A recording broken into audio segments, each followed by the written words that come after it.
반갑습니다. 지금 이제 계절이 많이 바뀌어서 이제 가을에 길목에 들어선 것 같습니다. 이곳을 이제 HJ 철원 단지라고 하는데요. 여기에 경치가 너무나도 좋고 여기는 정말 우리의 마음의 고향 같은 곳입니다. 그래서 편안하시고요. 그래서 오늘 마음에 그냥 편안하게 세상 근심 걱정 다 내려놓으시고 또 성도님들 그 여러 가지 또 근심 걱정 많이 하시잖아요. 다 내려놓으시고 오늘 정말 하루 행복하고 또 준비한 그 내용 이렇게 마음의 문을 열고 이렇게 좀 잘 경청해 주시면 굉장히 좋은 내용이 될 것이라고 생각이 되어집니다. 그래서 오늘 이제 그 주제는 가정교회 운동에 대해서 주제를 가지고 그동안 여러 가지 이제 뭐 원리 세미나도 했습니다만은 가정교회라고 하는 것은 뭐 저희만 쓰는 용어도 아니고 우리 기성교회에서도 요즘에 대세가 가정교회 운동, 뭐 셀 운동 뭐 이런 거 많이 하고 있지 않습니까, 그죠? 그런 주제를 가지고 오늘 좀 말씀을 좀 드려보도록 그렇게 하겠습니다. 그래서 가정교회 운동이 그냥 어떤 교회 성장을 위한 프로그램인가 아니면 다른 어떤 의미를 가지고 있는가. 그래서 이제 기독교에서는 가정교회 운동을 초대교회로 돌아가자고 하는 초대교회로의 회귀 운동으로 지금 전개되고 있지 않습니까? 지금 기성교회가 너무 이제 대형화되고 군중 속에 뭐 성도들이 이렇게 군중 속에 묻히다 보니까 누가 왔다 가는지 또 영성이 어떻게 성장하고 있는지 이러한 어떤 한계의 상황 속에서 다시 그 초대교회 그 예수님이 십자가에 돌아가신 이후에 그 예수 공동체가 보여줬던 그 사랑과 그리고 나눔과 실천 이런 운동으로 돌아가야 되지 않느냐 이렇게 해서 기성교회에서도 많은 가정교회 운동이 이제 벌어지고 있는 게 이제 사실이거든요. 그래서 저희들은 이제 그런 운동하고 어떻게 다르고 이 가정교회 운동을 왜 해야 되는지 그런 내용들을 좀 총론적으로 이렇게 좀 말씀을 드려보도록 이렇게 이쪽으로 보시죠. 하겠습니다. 그래서 이제 가정교회 운동이 이제 우리 가정연합에서는 어떠한 차원에서 전개가 되고 있는지 그리고 오늘 이제 목사님들을 왜 여기에 초청을 하게 되었는지를 말씀을 드리도록 하겠습니다. 자, 이 그림은 라파엘로라고 하는 르네상스 시대의 유명한 화가 우리 저기 또 미학에 대해서 전공하신 우리 목사님 오셨어요. 미학에 대해서 음악에 대해서 대가십니다. 정말 대가 앞에서 또 이런 미학에 대한 말씀을 조금 드리게 돼서 죄송합니다만은 그 르네상스 시대의 그 라파엘로라고 하는 그 화가가 아테네 학상이라고 하는 그림을 그렸습니다. 근데 여기 이제 가운데 두 사람이 있는데 한 분은 이제 여기 이제 플라톤이죠. 플라톤이고 플라톤의 제자가 아리스토텔레스입니다. 그래서 이제 고대 그 철학에 3대 거장이 있어요. 첫째가 이제 소크라테스, 그죠? 그 다음에 소크라테스의 제자가 플라톤이고요. 플라톤의 제자가 아리스토텔레스입니다. 그런데 이 세 분의 이 철학가가 서양사 전체의 어떤 정신 세계를 관장을 했던 그리고 이분의 특히 이제 플라톤의 그 이데아 사상과 그리고 아리스토텔레스의 그 철학이 종교계에 그리스도교에 엄청난 지대한 영향을 미치게 됩니다. 그래서 그런 배경들이 어떻게 기독교로 흘러 들어가서 그것이 신학이 되어지고 기독교에 영향을 미치고 지금까지도 영향을 미치고 있는가에 대한 내용 가운데 일부를 소개를 좀 드리도록 하겠습니다. 그 고대 시대에 특히 이제 플라톤 철학을 공부를 해보니까요. 우리가 살고 있는 두 발을 딛고 있는 이 세계를 현세라고 하지 않습니까? 이 현세는 모든 게 생성하고 변화가 된다는 거예요. 그죠? 변화되지 않는 건 없잖아요. 그죠?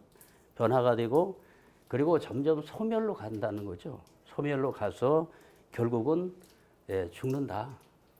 그리고 이것이 계속 순환을 한다. 이러한 어떤 생각을 갖고 있는 거죠.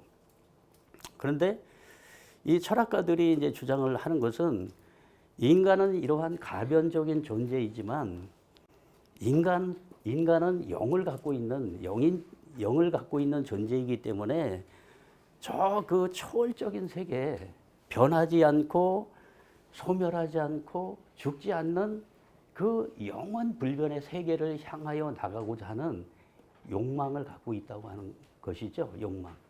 사람이 욕망이 없는 사람은 없죠. 그죠? 진리를 추구하는 데 있어서도 아마 진리를 추구하고자 하는 욕망이 없으면 사람들 공부를 안 할 거예요. 신앙도 결국은 욕망 때문에 하는 거거든요. 영원한 진리의 세계를 찾아가고자 하는 그러한 욕망이 있다는 거죠. 그것을 억제할 수 없는 거기 때문에 충동이다 이런 얘기까지 이렇게 쓰고 있습니다. 그래서 이 세계는 모든 게 변화되고 절대 불변의 진리는 없는데 결국은 변하지 않는 절대 불변의 그 진리는 저 세계에 있다. 저 세계. 그래서 그 저 세계를 갖다가 그 플라톤이 이데아의 세계라고 이렇게 이름을 지었습니다. 그 아시죠? 네. 그런데 이 두 세계가 서로 근원을 달리한다는 거예요. 이 세상과 저 세상의 근원을 달리한다는 거예요. 이게 이원론적 세계관입니다. 그런데 이 관계를 보니까 이 영원한 저 세계는 이게 본체의 세계라는 거예요. 본체의 세계. 이게 변하지 않는다는 거예요. 본체의 세계고 여기는 이 본체를 닮아난 어떤 모형의 세계라는 거죠. 좀 더 쉽게 말씀드리면 여기는 아주 실제하는 세계라는 거예요. 하나님이 실제로 계시고 저 세계는 진리가 아주 실제로 있고 그런데 이 지상에 있는 이 세계는 이게 전부 가상이라는 거예요. 그림자라는 거예요. 그림자. 여기는 실제의 세계고 실제 속에 그림자가 있지 않습니까? 이건 그림자의 세계다.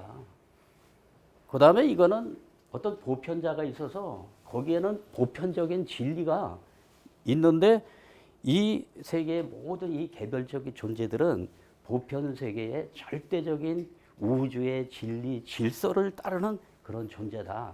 이렇게 규정을 했습니다. 그러다 보니까 이 우리가 두 발을 딛고 있는 이 세계가 모형의 세계예요. 카피된 세계예요. 그러니까 실제가 아니라는 거죠. 그 실제가 아니라고 하는 것은 이게 가짜라고 하는 말하고도 통하고 이게 가상이라고 하는 것은 허상의 세계라는 거잖아요. 그림자 같은 세계라는 거잖아요. 이렇게 해서 이 고대 철학이 밝혀놓은 그 세계는 우리가 살고 있는 이 세계와 저 세계를 철저하게 구분을 해 놓은 그러한 철학 체계를 갖고 있다고 하는 것이죠. 그래서 이 세계, 이데와 이제 현실이라고 하는 이상 추구와 현실 부정. 그러니까 이 현실 세계는 이것은 간이역과 같아. 그냥 스쳐서 지나가는 세계죠. 그리고 영원히 가야 될 이 이데아의 세계가 인간이 가야 될 종착역이다. 이러한 세계관을 이 고대 철학가들이 이런 세계관을 밝혀 놓게 되었다고 하는 것입니다. 네, 그런데 이러한 세계관이 그 서양 세계를 관장하고 있던 이때 누가 오시죠? 약 한 450년 후에 이 땅에 예수님이 오시는 겁니다. 그러니까는 이 세상과 저 세상을 갈라놓고 천국이라고 하는 것은 어디 있습니까? 저 세상에 있는 거죠. 저 세계에 있는 거죠. 이러한 세계관을 갖고 있었던 이때에 예수님이 이 땅에 오셔서 혁명적인 말씀을 전하시는 것입니다. 어떤 말씀을 전했습니까? 마가복음 1장 15절이에요. 이르시되 때가 찼고 하나님의 나라가 가까이 왔으니 회개하고 복음을 믿으라 하시더라. 마가복음, 마태복음, 요한복음에 다 들어있는 거죠. 그죠? 예. 근데 이 예수님의 이 말씀을 보면은 저 세계에 하나님의 나라가 만들어진다고 얘기 안 했고 어디에 만들어진다 그랬죠?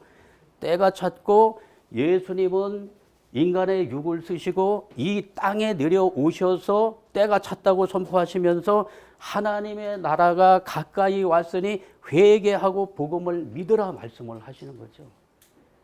그러니까 이 하나님의 나라가 플라톤이 얘기했던 저 하늘에 하나님의 나라가 만들어진 것이 아니고 어디에 만들어진다는 겁니까? 땅에. 이 땅에. 오늘 제가 이제 이런 배경이 그 시대를 깔고 있었어요. 예, 뭐 저보다 더 이제 그 시대적인 배경을 알고 있는 분들이 많겠죠.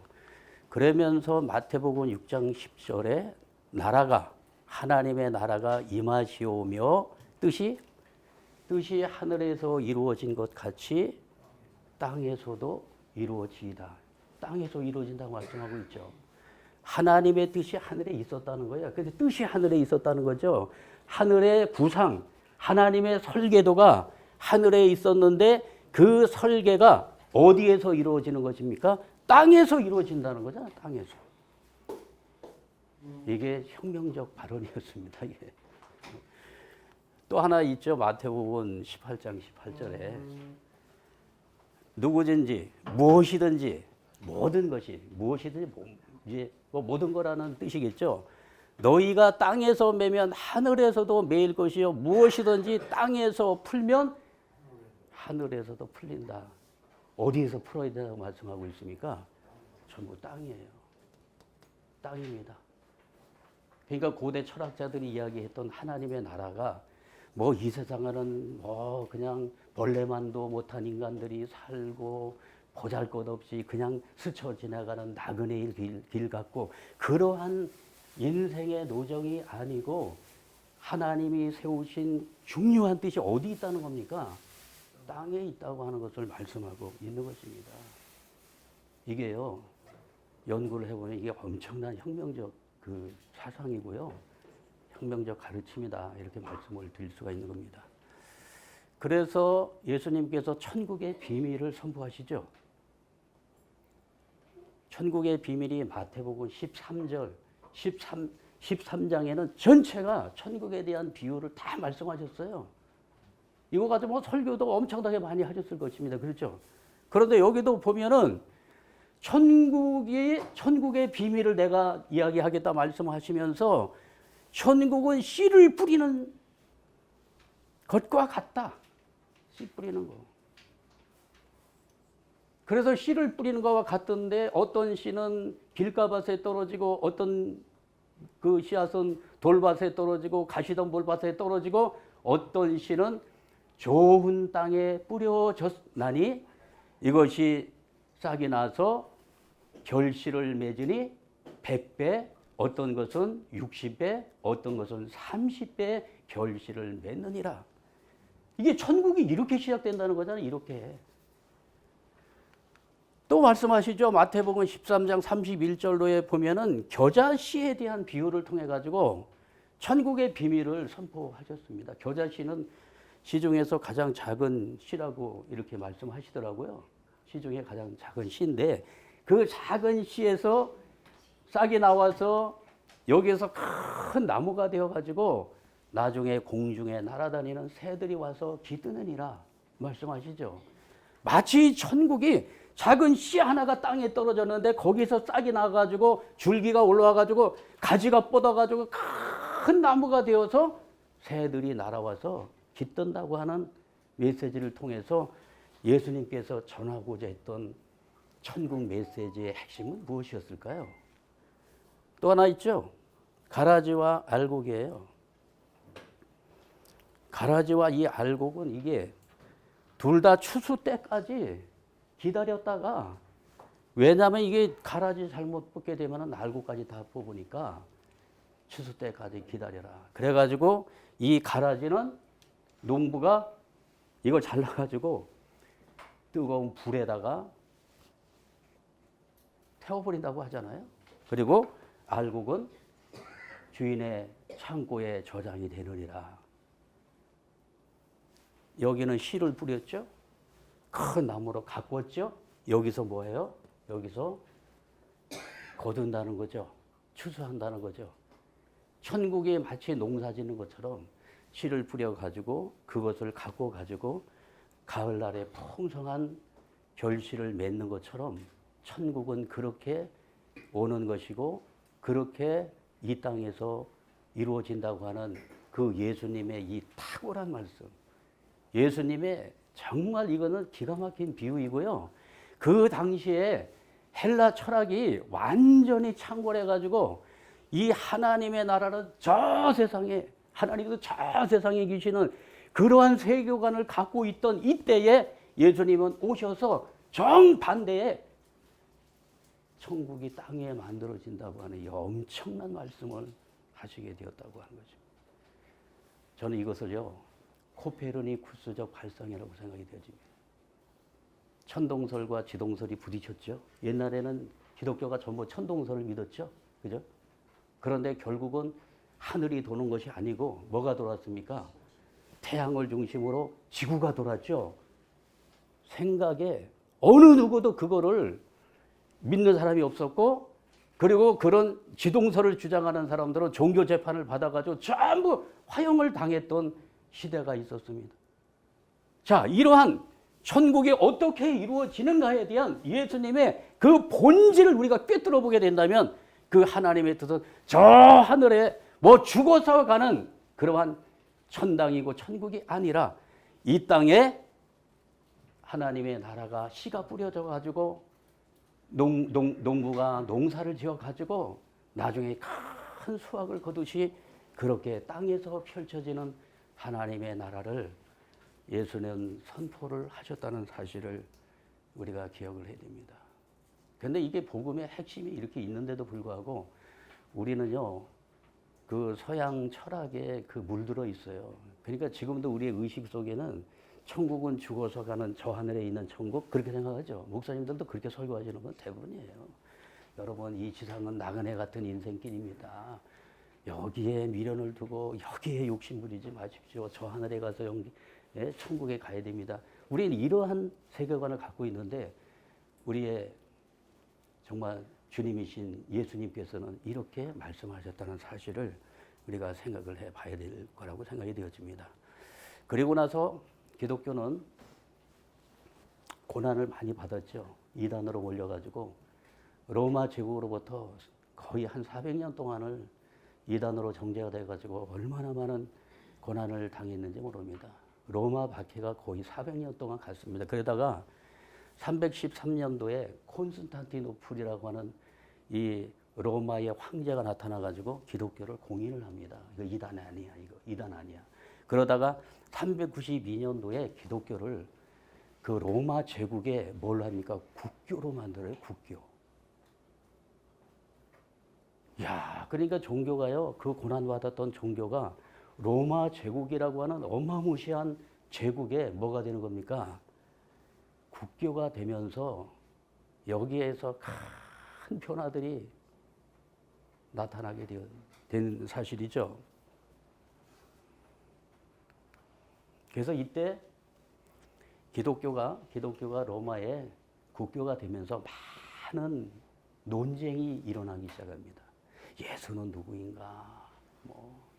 하나님의 나라는 어떻게 이루어지는가? 이런 여러 가지 막 논쟁들이 벌어지면서 그 당시에 이러한 논쟁을 정리해줬던 그 철학자들과 신학자들이 있었습니다. 그것을 교부 철학이라고 하고 교부 신학이라고 이렇게 하죠. 그죠? 많이 들으셨죠? 그 교부 신학의 아버지가 누구냐면은 아우구스티누스입니다. 이분이 354년도에 태어나가지고 430년에 죽었어요. 그러니까 기독교가 공인이 되고서 기독교가 나라의 국교가 되면서 여러 가지 이제 정착을 하는 과정 속에서 많은 이제 혼란이 벌어지고 지금은 신학이 다 체계화됐지만 이때 신학 체계가 있었을까요? 없었을까요? 전혀 없던 이 황무지와 같은 시대 속에서 이 아우구스티누스가 뭘 만드냐면 신학을 체계화하는 작업을 최초로 하는 거예요, 이분이요. 신학의 아버지예요, 이분이. 예, 이분이. 그러니까 이분의 공헌도는 어마무시한 거예요. 그 로마 제국 속에서 기독교가 자리를 잡아야 되고 이게 제도화가 되어져야 되는 상황 속에서 신학이 절대적으로 필요했던 것입니다. 그런데 신학의 토대는 아무것도 없어요. 황무지에서 신학을 만들어야 되니까 이 아우구스티누스가 뭘 갖고 들어오냐면 신학에 플라톤의 철학을 갖고 들어오게 되었습니다. 이해하셨죠? 플라톤의 철학을. 이데아 사상을 갖고 들어온 거예요. 이데아 사상을. 그래서 이 세계는 거짓되고 죄악이 많고 추한 세계인데 여기 이 세계는 절대 진리가 없다. 플라톤이 얘기했던 거 비슷해요. 그래가지고 하나님의 절대 진리, 하나님의 절대선, 절대 미는 어디에 있다? 저 우주 밖에 있다. 예, 저 세계, 천국도 저 세계 밖에, 이 우주 밖에 있다는 거야. 그리고 우리가 가는 이 천국이라고 하는 것은 육신을 쓰고는 볼 수 없는 곳이고, 육신을 벗고 나서 죽은 후에 내세에 가서 만나게 되는 세계가 바로 천기구고 저 세계다. 우리가 그렇게 생각하고 있지 않습니까? 그죠? 이때 만들어진 기독교의 그 어떤 신학 체계가 이게 중세 시대를 거쳐서 어디까지 거쳐왔습니까? 근대 시대를 거쳐가지고 현대 시대까지 지금 계속해서 영향을 미치고 있다는 사실을 우리가 이거는 인정 안 할 수 없습니다. 동의하시죠? 네. 그래서 천국에 대한 거는요, 이 초월적 세계로 가기 위해서는 믿음을 가지고 열심히 신앙생활 잘하면 죽어서 천국 가는 겁니다. 요단강 건너서 천국 가는 겁니다. 성도 여러분, 우리가 이렇게 이해를 하고 있는 거죠. 그런데 예수의 사상은 그건 아니었죠. 이 땅에서, 이 세상에서 하나님의 나라를 이루어야 된다고 예수는 말씀하시고, 그래서 고난을 받으신 거예요. 그 서양 그 철학에, 이 고대 철학에 그 물들어 있는 그 지성인들에게 얼마나 예수가 고난을 당했을까. 말도 안 되는 소리 하지도 마라. 예? 그게 가당한 얘기야? 저 하늘에 하늘이 있는 거지. 이 땅에, 이 타락한 세상에 무슨 진리가 있고? 여러분, 이렇게 해가지고 저 세상에만 하나님의 절대 진리가 있고 이 세상에는 진리가 없다. 이렇게 하면서 갈라진 게 뭔지 아십니까? 종교와 과학이 갈라지기 시작했어요. 과학자들은 여기는 허상의 세계고 우리가 두 발을 딛고 있는 이 자연계, 자연 세계를 우리가 관찰하고 연구하고 여기서 뭘 찾아낼 수 있다? 여기에 진리를 찾을 수가 있다. 그러니까 진리가 저 우주 밖에 있는 것이 아니라 우주 내에 있는 것이다. 우리가 살고 있는 이 자연계 속에, 대자연계 속에. 그래서 이 여기를 중요시 다루는 철학자들이 있었어요. 그리고 과학자들은 여기잖아요. 근데 이게 두 개 부딪히면서 과학자들이 옛날에 얼마나 많은 종교 재판을 받아가지고 처형을 당했습니까? 그죠? 이게 불행한 역사입니다. 불행한 역사죠. 제가 좀 심각한 말씀 드리는 거예요, 이게.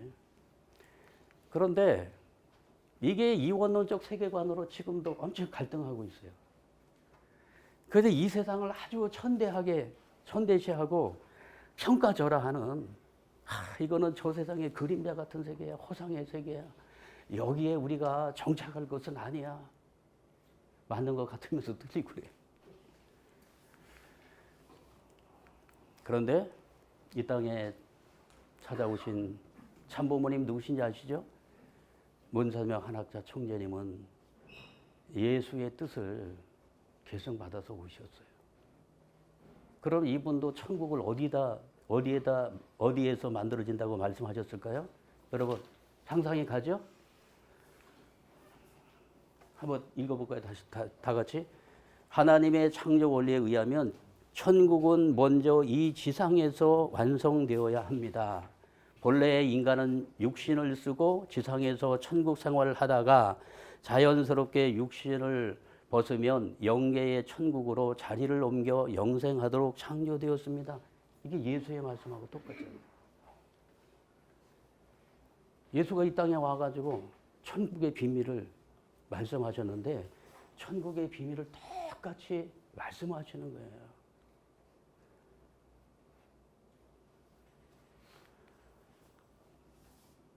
그런데 여기서 뭐 그렇게 얘기하는 게 요한계시록 이제 장차 이루어질 재림 때 일어날 일들, 요한계시록 21장에 보면은 온통 한번 읽어보고, 또 내가 새 하늘과 새 땅을 보니 처음 하늘과 처음 땅이 없어졌고 바다도 다시 있지 않더라. 또 내가 보매 거룩한 성, 새 예루살렘이, 이거 중요한 거예요. 하나님께로부터 하늘에서 내려오니, 하늘에서 내려온다는 거예요. 그 거룩한 성, 예루살렘 성이 하늘에서 내려오니, 준비한 것이 신부가 남편을 위하여 단장한 것 같더라. 얼마나 이 지상에 내려온 새 예루살렘 성이 얼마나 아름다운지. 아니 신부가 결혼식 할 때 단장한 신부의 모습이 얼마나 깨끗하고 아름다워요. 그렇게 아름답게 펼쳐진다는 거예요. 또 하나님의 장막이 사람들과 함께 있음에 하나님이 그들과 함께 계시니 그들은 하나님의 백성이 되고 하나님은 친히 그들과 함께 계셔서 모든 눈물을 그 눈에서 닦아주시니 다시는 사망이 없고 애통하는 것이나 곡하는 것이나 아픈 것이 다 있지 아니하리니 처음 것들이 다 지나갔음이니라. 어떻게 된다는 거죠? 거룩한 성 새 예루살렘이 하늘에서 하늘의 그 뜻이 땅으로 내려와서 땅 위에 하나님의 나라가 만들어지고 하나님은 이 장막이 땅 위에 장막이 만들어진다는 거죠. 그래서 이거는 땅 위에 이거 하나님의 장막은 뭘 상징하고 있을까요? 장막은 성막을 말하면 옛날에 성막 시대 성막이 성전이 되죠. 근데 끝날에는 그 성전이 뭐 건물 중심의 그런 게 아니고 진짜 성전이 뭐죠? 고린도전서 3장 16절에 너희가 하나님의 성전인 것을 알지 못하느냐. 그 하나님이 어디 거한다는 거예요? 진짜 성전. 우리 안에. 내 안에. 그리고 어디에 거한다는 거예요? 청자님의 말씀에. 가정 안에 거한다는 거예요. 이 장막은요. 가정입니다. 가정 안에 하나님이 거하시니 가정 안에 사람들과 여기도 사람이 같이 한다고 했죠. 여기 하나님의 백성이 되고 하나님은 친히 그들과 함께 계신다는 거예요. 함께 저 하늘에 계시는 것이 아니라 그 하나님이 어디 계신다는 거예요. 땅으로 내려오셔서 인간의 육신 성전 안에 거하시고 가정 안에 거하시면서 인간과 함께 하시는 하나님 그 시대에 그렇게 되면 뭐가 될까요? 이 땅에 뭐가 없어진다는 거예요? 사망이 없고 곡하는 것이 없어지고 아픈 것도 다 사라지고 뭐가 된다는 거죠? 천국이 되는데 무슨 천국일까요? 지상 천국이 만들어지게 된다고 하는 것을 말씀하고 있는 거죠. 그러니까 성경은 핵심이 똑같습니다. 어떤 때는 천국 얘기하고 어떤 때 그렇게 얘기 안 하고 일관성 있게 딱 말씀을 주셨다는 사실입니다. 요한계시록 9장 21장 9절에서부터 12절까지도 여기 나와요. 하나님께로부터 하늘에서 내려오는 거룩한 성 예루살렘이 보이니. 다 하늘에서 내려온다는 거죠. 그래서 총재님, 원장님 총재님 이런 말씀에서 여기 수련소 들어가다 보면 지천평천이 지천평천 한문으로 써놨어요. 지천, 땅 지자에다가 하늘천, 땅이 하늘의 가치로 올라간다는 거예요. 하나님이 땅에 내려오시니 어떻게 돼요? 비록 이 타락하고 이 죄악이 많은 이 세상이 이제 하나님으로 말미암아 이 땅의 모든 것이 성화되어서 하나님의 가치로 변화가 되어진다는 거죠. 그래서 지천평천이라는 거예요. 하늘이 내려가고 땅은 올라가가지고 평천화가 된다는 거죠. 엄청난 사상입니다. 이게 엄청난 사상이에요. 이거 메시지 아니에요? 인간에게 주는 최고의 메시지 아니에요? 저는 그렇게 생각합니다. 만약에 우리가 살고 있는 세계에 하늘은 저 세상에서 바라보시고 저놈의 저거 잘못했으니까 저 지옥으로 보내. 이런 하나님이라면 우리가 그런 하나님을 뭐 절대 신앙을 믿을 이유가 있을까요? 그 하나님이 어디와 함께 하는 겁니까? 우리의 삶 속에 함께 하시고 우리의 가정 위에 함께 하시고 우리의 사회 속에 함께 하시고 나라에 함께 하시고 이 역사와 함께 하시는 하나님. 그 하나님을 우리는 저 공중에 올려놓고 예수님도 저 공중 위에다 올려놓고 그저 주야 하면서 뭐 맨날 주여 없어서 이런 관점이 아니라는 거죠. 그래서 하나님은 어떤 존재인가? 물론 초월자죠. 이 우주만상 전체를 관장하시니까 하나님은 인간보다 더 초월적 존재임이 틀림없어요. 이거 부정할 사람 아무도 없어요. 그렇지만 이 초월자이신 하나님은 인간과 하나 되기를 원한다는 거죠. 인간이 성전이잖아요. 그래서 인간을 성전으로 지었다고 하잖아요. 고린도 3장 16절에. 그래서 하나님은 어떤 내재적 하나님이라는 거죠.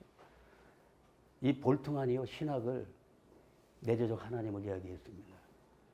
볼트만 이 신학자가요, 엄청난 혁명적 신학을 펼쳐놓은 거예요. 그래서 인간은 유한자죠. 언젠가는 죽죠. 그러나 하나님은 무한자죠. 그러나 유한자인 인간과 무한자이신 하나님이 하나가 되어서 어디서 하나 됩니까? 인간의 마음속에 심령 가운데 하나가 되셔서 우리의 하나님이 되고 역사의 하나님이 되신 그러한 하나님이라는 사실을 밝히고 있는 것입니다. 그래서 이사야 57장 15절의 말씀을 보면 지극히 존귀하며 누가? 하나님은 지극히 존귀하며 영원히 거하시며 거룩하다 이름하는 이가 이와 같이 말씀하시되 내가 높고 거룩한 곳에 있으며 내가 높고 거룩한 곳에 있다는 거예요. 또한 통회하고 마음이 겸손한 자와 함께 있나니 이는 겸손한 자의 영을 소생시키며 통회하는 자의 마음을 소생시키려 함이라. 그러니까 이 하나님 무슨 하나님이에요? 가장 높으신 곳에 계시는 초월적 하나님이신 동시에 무슨 하나님이죠? 가장 가까우신 곳에 나와 함께 하시는 내재적인 존재. 그래서 나와 함께 하시기 때문에 그분이 그냥 믿음의 대상을 넘어서 그분은 무슨 대상이 되어야 될까요? 하나님은 모시고 함께 사는 그러한 하나님으로 우리의 하나님에 대한 관점을 바꿔야 되는 그런 시점이 아니겠는가 그런 생각을 갖습니다. 그래서 총재님께서는요, 이 하나님을 지상에 모시기 위한 지상의 기대를 종적으로 8단계, 횡적으로 8단계. 그래서 개인, 가정, 종족, 민족, 국가, 세계 이게 하나님의 자리, 횡적으로 하나님이 오실 수 있는 그 기반을 세계적으로 천주적으로 이 기대를 만들어 오셨어요. 왜냐 하나님의 뜻이 이 지상에 있잖아요. 그래서 이제 우리가 잘 알지 못하는 그런 일을 많이 하셨는데 새천년이 시작이 되면서 2001년 1월 13일 날 하나님 왕권 즉위식을 합니다.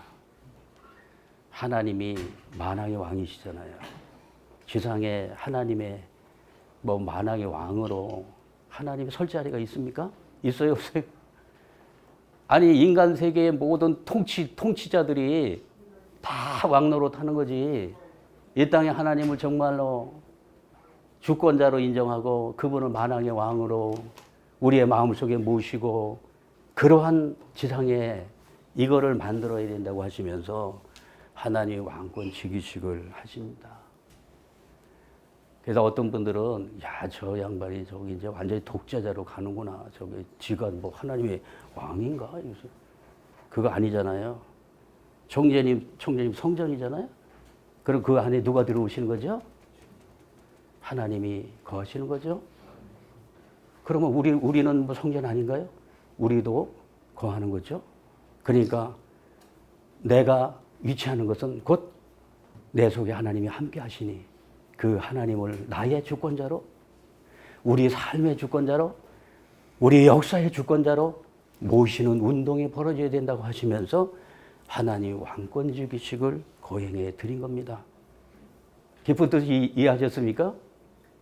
네. 박수 한번 쳐주세요.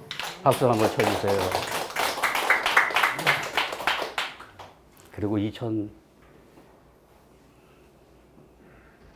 2004년도 우리가 어디 가냐면 예루살렘에 갑니다. 예루살렘에 가가지고요. 예수님은 이 땅에서 가시면류관을 쓰고 십자가에 돌아가셨죠. 원래 예수님은 가시 면류관을 쓰실 분이 아니라 영광의 면류관을 쓰실 분이죠. 그래서 저희가 예수님의 가시 면류관을 밀어놓고 영광의 면류관을 씌워드리는 의식이었어요.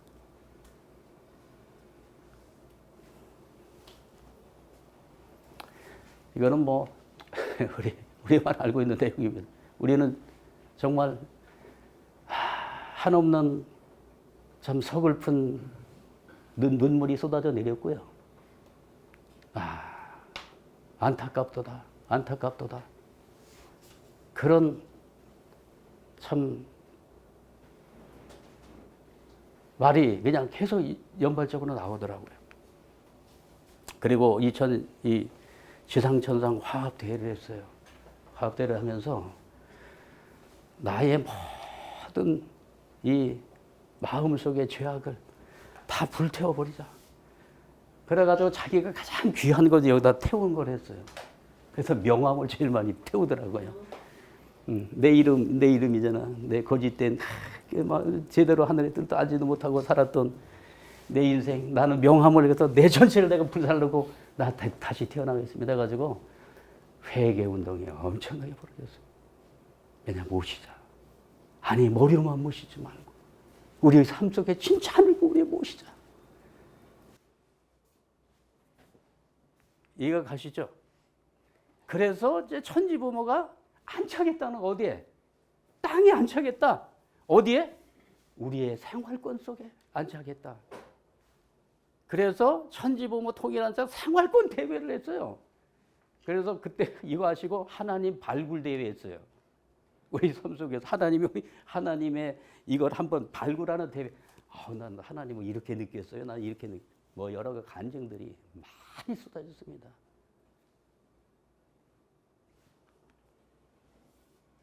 이게 코페르니쿠스적 발상입니다. 하나님은 저 하늘에 계시는 초월적 하나님의 그런 속성도 있지만은 우리의 삶 속에 함께 하시는 내재적 하나님의 역사시대. 그리고 한 걸음 더 나가서 이제 그 저 하늘에 계신 그 하나님을 그냥 믿음으로 구원을 받는 그런 신앙을 넘어서서, 이게 잘못됐다고 하는 건 아니에요. 이것을 넘어서서 이제 이 땅에 오시는 임재하시는 하늘 부모님을 이제 믿음을 넘어서 모심으로 하나님께 효도하면서 이 모심의 생활로, 그리고 천상에서 만들어지는 천국이 아니라 땅에서 만들어지는 천국의 그러한 사상과 이념을 가지고 하나님을 모시고 땅 위에 지상 천국을 건설해 나가자고 하는 관점으로 가자고 총재님께서 말씀을 하시니 이것이 코페르니쿠스적 발상의 대전환이 아닌가, 저는 감히 그렇게 말씀을 드리고 싶은 것입니다. 동의하십니까? 근데 지금도 이건 천동설 같은 거, 천동설. 이건 뭡니까? 지동설이라는 거잖아요. 땅에 만들어진다는 거잖아요. 예수님도 이걸 말씀하셨고, 우리 참부모님도 이걸 말씀하셨고, 요한계시록에서 장차 이루어질 일들에 대한 예언서에도 이 땅 위에 하나님의 나라 지상천국이 이루어진다고 말씀하고 있는데, 왜 우리는 성서의 내용과는 다른 그 플라톤 철학이 만들어 놓은 그 사상의 영향을 받아가지고 저 하늘의 천국만 바라보면서 그저 죽어서 가는 천국만 이야기하는, 그건 아니지 않느냐, 이런 말씀을 드리고 싶은 것입니다. 동의하시면 뭐 동의 박수 한번 쳐주세요.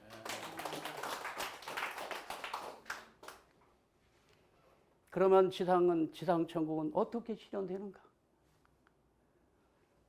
이거 총재의 말씀이에요. 한번 읽어볼게요. 가정을 확대한 것이 영계라고요. 영계에 가게 되면 하나님을 중심 삼은 하나의 대가족이에요. 큰 가족이에요. 그렇기 때문에 하늘나라를 만들기 위해서는 가정이 한 단위가 되어야 돼요. 단위, 알겠어요?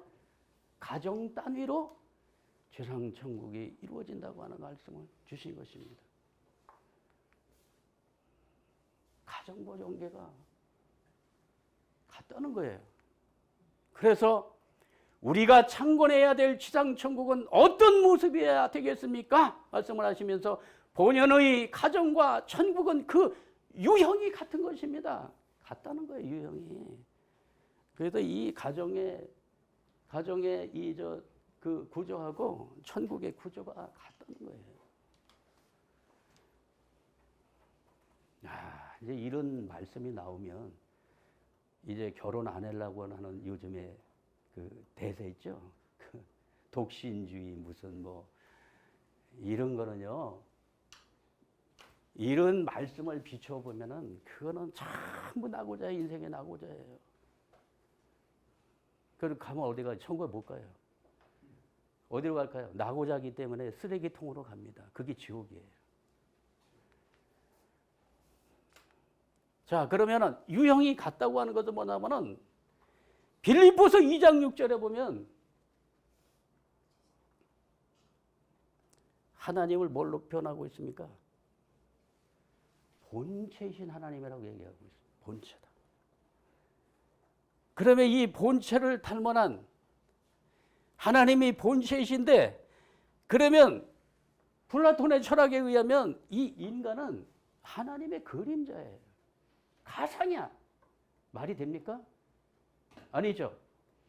우린 그림자 아니죠? 만약에 그림자인데 유형이에요. 실체가 없으니까.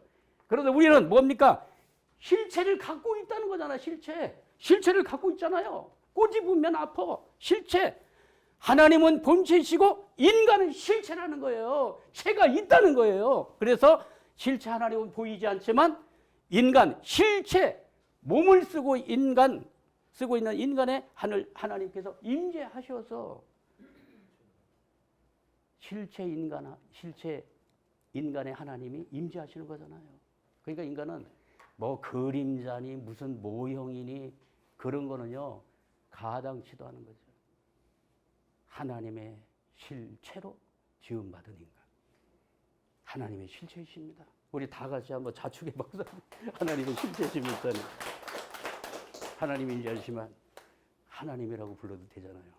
하나님의 실체이십니다. 뭐 언행으로 보시나 인격으로 보시나 사랑으로 보시나 하나님의 실체이십니다. 이렇게 이야기한다고 해가지고 저놈 이단자에 그렇게 이야기할 사람이 있습니까? 목사님 저놈 이단자니까 화형에 처하라. 그러지 않죠? 실체가 그렇게 중요한 것입니다. 그렇다면 마음은 보이지 않지만 몸은 마음을 닮아놨어요. 그래서 이게 얼굴을 쳐다보면 아유 목사님 선하십니다. 그잖아요. 여기를 닮아놨기 때문에.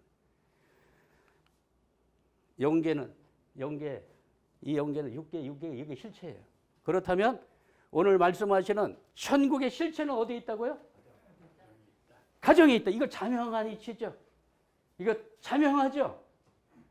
그런데 이게 허상의 색이고 뭐 그림자의 색이고 이런 플라톤이 개뿔도 알지도 못하는, 죄송합니다. 플라톤 초정자들한테 무슨 이건 개뿔 같은 철학이에요. 그러니까 철학을 잘못 만들어 놓게 되면 막스가 유물사관을 만들어 놨잖아요. 얼마나 많은 악영향이 지금까지 미치고 있습니까? 가정에서 지상천국이 형성되어 가정에서 결실이 되느니라. 우리 한 명의 목사님 이거 한번 읽어보세요. 하나님은 안식의 집을 잃어버렸습니다. 그러니까 타락한 인류의 이상 가정을 찾는 것은 하나님의 안식의 집을 찾는 것입니다. 이 안식의 집은 무엇을 중심으로 해서 형성되느냐? 참 사랑을 중심한 참 부모와 참 자녀, 즉 참 가정을 중심 삼고 형성되는 것입니다. 그래서 가정이 중심이라는 것입니다. 가정에서 지상 천국이 형성되는 것입니다. 형성만 되는 것이 아니라 이게 천국이 여기서 더 커져서 결국은 여기에서 결실이 된다는 자명한 이치를 말씀하고 계시는 것입니다. 그래서 이 가정은요, 그 위가 여기 자리가 네 자리예요. 여기가 하나님 자리가 중심에 서야 돼요. 여기 중심에 가정에 이걸 사위기대라고 합니다. 사위기대. 하나님이 제일 중심 자리에 서야 되고 여기 남자의 자리, 남편의 자리, 여기 아내의 자리 이렇게 해서 남편과 아내가 하나님의 참사랑, 참된 진리의 말씀을 중심 삼고 이게 완전히 하나가 되잖아요. 부부 일심동체가 되잖아요. 그러면 부부가 일심동체된 그 자리에 하나님께서 임재하셔서 여기에서 하나님의 자녀를 탄생시키니 여기서 자녀가 나오는 것입니다. 그러니까 이 자녀 누구? 인간의 자녀입니까? 하나님의 자녀입니까? 하나님의 자녀. 하나님의 자녀죠. 그래서 하나님의 자녀는 영계에선 번식이 안 된대요. 어디에서? 땅에서. 땅에서, 가정에서. 그래서 이 가정은 하나님의 왕자, 왕녀를 탄생시키는 곳이니 어떤 곳입니까? 천국. 가정은 천국이고요. 하나님이 거하시는 안식의 집이겠죠. 그래서 가정은 참사랑의 사위기대, 가정은 참사랑의 공동체, 가정은 미리 만나는 천국으로서 가정은 지상과 천상의 천국 모델이다. 이렇게 아주 정말 핵심적인 내용으로 정리를 또 할 수가 있고요. 그리고 가정은 4대 사랑을 완성하는 사랑의 기관이다. 어떤 사랑입니까? 자녀의 사랑, 형제의 사랑, 부부의 사랑, 부모의 사랑. 이 사랑이 영계에 가득 차 있다는 거예요.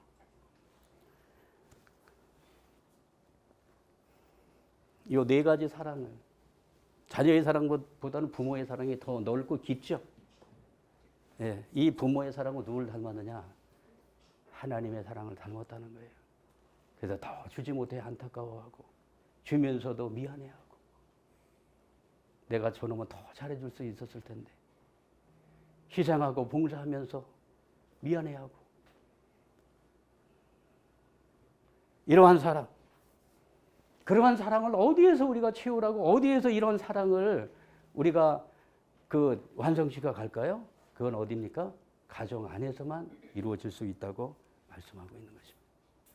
그래서 천국은 사랑의 기반을 통해서만 이루어진다고 말씀을 하고 있습니다. 그러면 가정이란 어떤 것인가? 하나님 안식의 집이다. 성전이다. 분성전이다.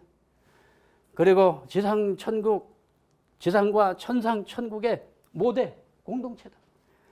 그 다음에 이 가정은 천국 생활을 훈련하는 곳이다. 여기.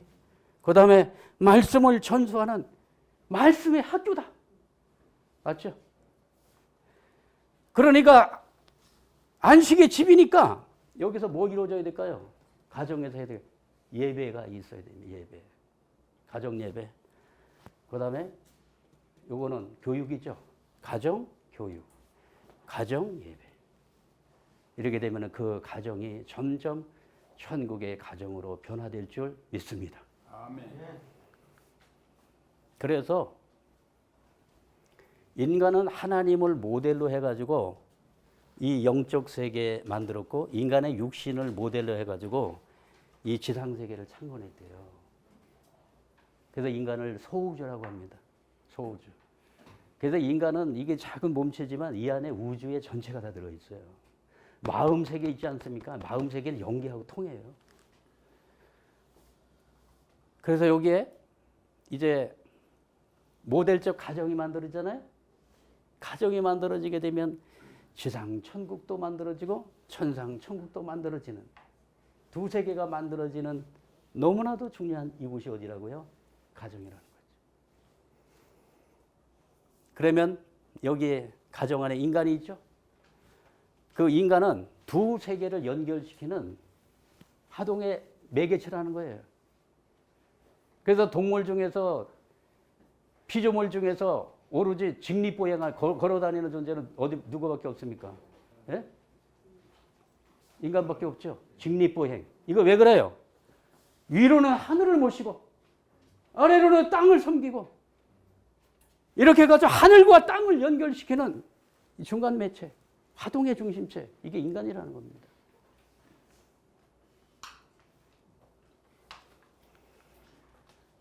그래서 지상의 삶이 영계의 삶과 직결되는데 3단계의 삶을 이야기했습니다. 제1단계의 삶은 어딜까요? 어머니 복중에서 10개월. 여기는 물속에서 기억나시죠? 아니 물속에서 10개월 기억나세요? 기억은 안 나지만 여기 다 여기 통과했어요. 기억이 날 듯 말 듯 하는데. 네. 그 다음에 지상에서 오래 살면 요게 2단계는 기중, 공기를 호흡하며 사는 기중시대. 그 다음에 이제 육신을 먹고 가서 사는 곳이 어디입니까? 영계죠. 영계. 여기는 무슨 세계냐면 사랑으로 호흡하는 애중시대라고 말씀하셨어요. 거기는 사랑의 인격과 이 사랑의 감성을 여기에도 땅에서 그것을 완성하지 못하면 여기 가서 적응이 안 된다는 거예요. 그러니까 지상에서 뭐 해야 돼? 애중생활, 사랑의 삶, 이타적의 삶, 이걸 통해 가지고 인생의 이 3단계 노정을 이제 준비해야 되는데, 영계의 삶은 어디에서 결정될까요? 여기서 결정된다는 거예요. 땅에서. 그래서 땅에서 해야 될 게 몇 가지 있어요. 첫째, 영인체 완성하자. 영인체 있어요. 그 다음에 땅에서 뭐 해야 될까요? 가정을 완성하자. 그리고 땅에서 뭐 해야 될까요? 자연을, 하나님께서 주신 피조 만물 세계를 사랑하고 잘 가꾸고 청지기의 역할로서 잘 가꾸고 아름답게 보호하고 그리고 후손에게 물려주고 가야 되는데, 온통 자연을 파괴하고 돈이 되면 전부 뭐 캐내고 그냥 뭐 뿌리치다 뽑고 이래가지고 자연을 파괴하고 지상천국, 가정이 지상천국이 되는데 원수가 사는 집이 됐어요. 저 원수 같은 인간, 아유 하면서 저 진짜 제발 집에 안 들어왔으면 좋겠어. 주말 부부 했으면 좋겠어. 우리도 주말 부부에 지금. 왜 그래요? 원수다 이 말이죠. 그래서 영계는 과정을 확대해 놓은 세계인데, 영계는 사랑의 세계, 사랑으로 호흡하는 세계, 영계는 그래서 가정을 확대해 놓은 세계라는 거예요. 그 지상에서 가정천국을 만들잖아요. 이걸 넘어서서 이제 뭐 우리 가족 뭐 아들 딸만 사랑하나요? 다른 이웃도 더 이렇게 사랑해서 가족을 만드는 거죠. 이렇게 해가지고 지상에서 지상천국을 만들면 천상천국이 확대가 된다는 거예요. 이게. 예. 영계는 가정을 확대해 놓은 세계다. 확대. 몇 배로 확대될까요?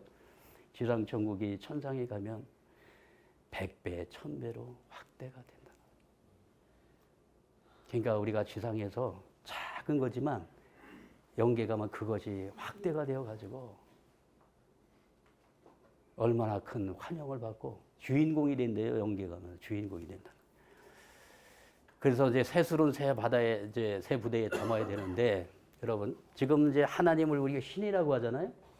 신인지 관계. 신인지 관계는 지금 우리가 하나님을 뭘로 모시고 있어요? 주인이잖아요. 그리고 우리는 종이잖아요. 주종의 관계잖아요. 그래서 주의 종이요 하면서 우리 목사님들 기도할 때 주의 종 이렇게 얘기하잖아요. 하나님이 주인이라는 거잖아요. 우리가 종이라는 거잖아요. 그런데 예수님은 이 땅에 오셔서 아버지를 불렀잖아요. 아버지 하나님. 하나님이 뭐 신입니까? 하나님이 부모죠. 그래서 신인지 관계는 부자지 관계다. 이걸 바꿔야 된다는 거예요. 이게 패러다임을 바꿔야 된다는 거죠. 동의하시죠? 아멘. 지금도 뭐 신을 뭐 저 하늘에 계신 신으로 모시고 무슨 뭐 신주 딴지 뭐지 뭐 이렇게 쳐다보는 하나님, 그런 하나님이 아니잖아요. 인격의 하나님이고 나와 정이 통하고 느낌이 통하고 생각이 통하고 감정이 통하고 이성이 통하는 그러한 부자지 관계. 그래서 사랑과 생명과 혈통의 주인 되시는 하나님을 부모로 모시는 부자지 관계로 이렇게 우리의 신앙을 업그레이드 시켜야 되는 시대고요. 그 다음에 이제 그러한 부모이기 때문에 이제는 믿음의 신앙생활을 넘어서 이제 모심의 신앙생활로 나가야 되고, 한 걸음 더 나가서 이제 개인 구원의 시대를 넘어서 이제 이 지상에 가정천국을 이루어야 되는 이 가정구원의 시대를 열어놨으니, 이제는 우리의 모든 신앙의 기본 단위를 가정구원과 가정천국이라고 하는 관점을 가지고 우리가 신앙의 새로운 출발을 해야 되는 새로운 시대를 맞이했다고 하는 것을 오늘 목사님들께 말씀을 드립니다. 오늘 이 자리는 어떻게 보면 새로운 복음의 말씀을 목사님들께서 듣고 계신다고 생각이 되어집니다. 그래서 기본 단위가 이제 개인 아니에요. 가정이에요.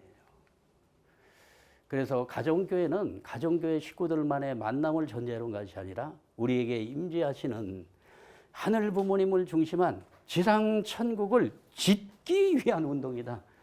농사를 짓죠. 뭐 농사 만든다고 하는 사람 없죠. 농사는 짓는 거죠. 또 집을, 건축을, 건물을 짓는 거죠.